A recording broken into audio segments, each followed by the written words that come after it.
ஒரு கேள்வியாக வாசித்து ஆன்சருக்கு நேராக டிக் போட சொல்லியிருக்காங்க. வட்டம் போட்டாலும் ஓகே தான், டிக் போட்டாலும் ஓகே தான்.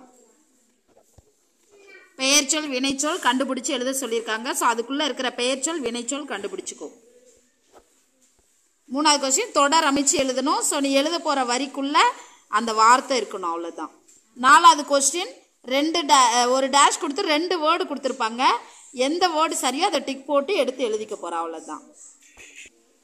அடுத்த 5வது கேள்வி வார்த்தை கொடுத்துருக்காங்க, கீழே டேஷ் கொடுத்துருக்காங்க, எதுக்கு எது வரும்னு பார்த்து எழுத போகிற, அவ்வளோதான்.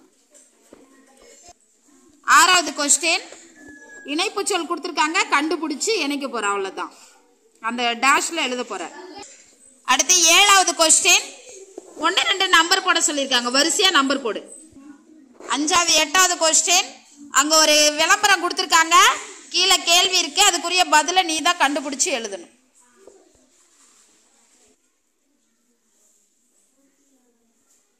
அடுத்து 9வது கேள்வி ஒரு பேராகிராஃப் கொடுத்துருக்காங்க, அதில் எங்கே கமா வரும் எங்கே ஃபுல் ஸ்டாப் வரும்னு கண்டுபிடிச்சி பார்த்து போடணும்.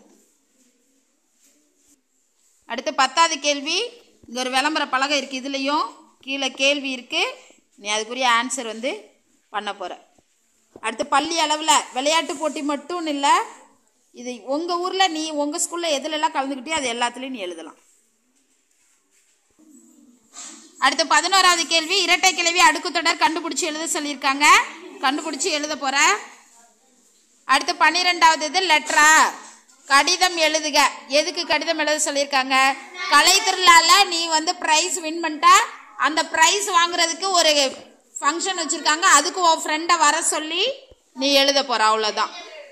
ஸோ உன் ஃப்ரெண்டுக்கு நீ ஒரு லெட்டர் எழுத போகிற. இங்கே உரைமேல் முகவரியில் உன் ஃப்ரெண்டு யாரை வர சொல்லி எழுதுறியோ அவங்களோட அட்ரஸ், அவங்க பேர், அவங்க தெரு, அவங்க ஊர், அவங்க மாவட்டம் எழுத போதும்.